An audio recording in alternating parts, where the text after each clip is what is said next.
ہمارے ذہنوں میں جو معیارات بیٹھے ہوئے ہیں وہ کیا ہے؟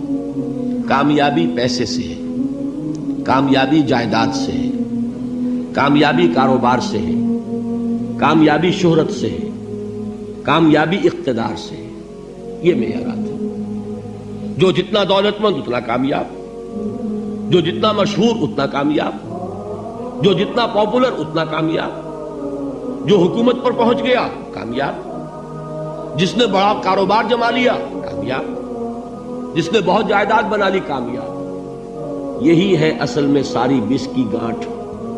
جو تصور کامیابی کا ہوگا اسی کے مطابق آپ کی بھاگ دوڑ ہوگی، اسی کے لیے جد و جہد ہوگی، اسی کے لیے توانائیاں صرف ہوں گی، اسی کے لیے دن رات کی مشقت ہوگی۔ یہ ہے اصل شے جس کی یہاں نفی ہو رہی ہے۔ کامیابی دولت سے نہیں، کامیابی شہرت سے نہیں، کامیابی اقتدار اور طاقت اور حکومت سے نہیں، بلکہ کامیابی ہے ایمان سے، عمل صالح سے، تواصی بالحق سے، تواصی بالصبر سے۔ آپ غور کیجئے اس نقطہ نظر کا، اس ایٹیچیوڈ کا، یہ جو مینٹل ایٹیچیوڈ ہے، اس کا بدل جانا ہی انسانی شخصیت کے اندر انقلاب برپا کرے گا۔ اب آپ کا نتیجہ کیا نکلا؟ اگر تو دولت سے کامیابی ہوتی تو قارون بہت کامیاب تھا، اگر حکومت سے کامیابی ہوتی تو فرعون اور نمرود بہت کامیاب تھے۔ کامیابی ان سے نہیں ہے۔ کامیابی انسان دولت میں قارون کی دولت تک پہنچ جائے اور دنیا میں دبدبہ اور اقتدار اور سلطنت اور حکومت کے اعتبار سے وہ نمرود اور فرعون کا مقام حاصل کر لے، وہ ناکام ہے، خائب ہے، خاسر ہے، برباد ہے۔ اور ابو ذر غفاری کامیاب ہے، چاہے ان کے پاس کچھ نہیں تھا، جھونپڑی تک نہیں تھی، کوئی گھر نہیں تھا۔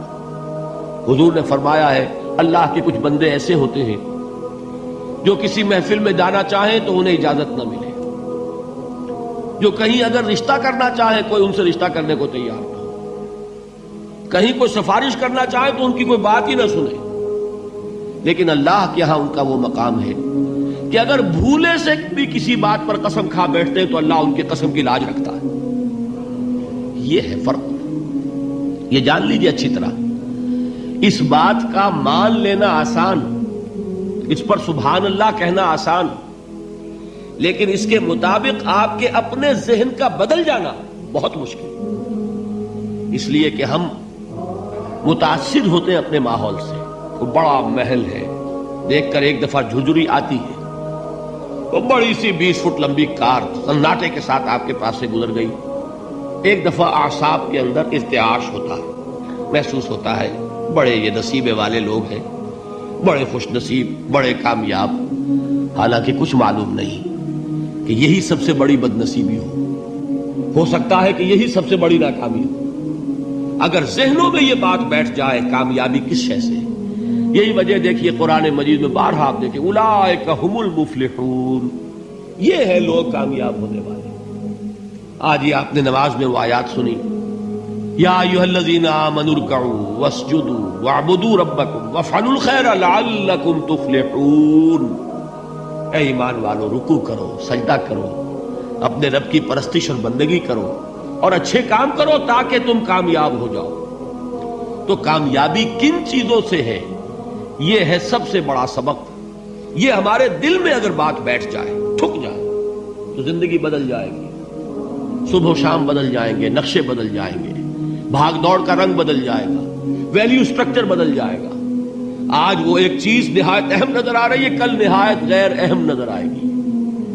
جیسے کہ حضور کی حدیث ہے مالی ولی الدنیا، مجھے تمہاری اس دنیا سے کیا سروکار ہے، انما مثلی کراکب استظل تحت شجرۃ ثم راح فترکھا، میری مثال تو اس سوار کی سی ہے جو تھوڑی دیر کے لیے ایک درخت کے سائے میں ٹھہرتا ہے سستانے کے لیے، پھر وہ اپنا راستہ لیتا ہے، اسے اس درخت سے مستقل تعلق اس کا نہیں ہے، وہ اس کا گھر نہیں، وہ اس کی منزل نہیں۔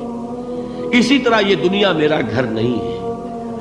اب دیکھیے ہم کہتے ہیں انا للہ و انا الیہ راجعون، ہم تو مسافر ہیں، ہم اللہ کے پاس سے آئے، اللہ کی طرف ہمیں لوٹ جانا ہے۔ کن فی الدنیا کانک غریب و عابر سبیل، حضور فرماتے ہیں دنیا میں ایسے رہو جیسے کہ تم اجنبی ہو یا راہ چلتے مسافر۔ لیکن یہ طرز عمل کب ہوگا؟ جبکہ یہ آیت ہمارے ذہنوں کے اندر بیٹھ گئی ہو، والعصر ان الانسان لفی خسر الا الذین آمنوا وعملوا الصالحات وتواصوا بالحق وتواصوا بالصبر۔ یہ ہے اصل بات جو میں نے عرض کیا تھا کہ میں بتاؤں گا صحابہ کیوں ایک دوسرے کو یاد دلاتے تھے۔ اس لیے کہ دیکھیے جیسے برف باری اگر ہو رہی ہو، آپ باہر نکلیں گے تو برف آپ کے کپڑوں پر جم جاتی ہے نا، تو آپ جھٹکتے ہیں کپڑوں کو تاکہ برف ہٹ جائے۔ ہمارے ایمان پر اس دنیا میں رہتے ہوئے جب ہم متاثر ہوتے ہیں ماحول سے تو گردہ آ جاتا ہے، برف پڑ جاتی ہے، اس کو جھٹکتے رہنے کی ضرورت ہے۔ اور وہ جھٹکنے کی بہترین اور مؤثر ترین شکل یہی ہے کہ یاد رکھو کامیابی ان چیزوں سے نہیں ہے۔ چمک دمک جو ہے دنیا کی، یہ ساری چمک دمک جو تمہیں رجھا رہی ہے، جو تمہیں اپنے اندر گم کیے ہوئے ہے، یہ لفظ گم پر اقبال کا وہ شعر یاد آ گیا کہ کافر کی یہ پہچان کے آفاق میں گم ہے، اور مومن کی یہ پہچان کے گم اس میں ہے آفاق۔ تم گم نہ ہو کر رہ جاؤ، اس میں مبہوت نہ ہو کر رہ جاؤ، مرعوب نہ ہو کر رہ جاؤ، دنیا ہی کی محبت تمہارے اوپر ڈیرے نہ ڈال دے، تمہارے دلوں کے اوپر مسلط نہ ہو جائے۔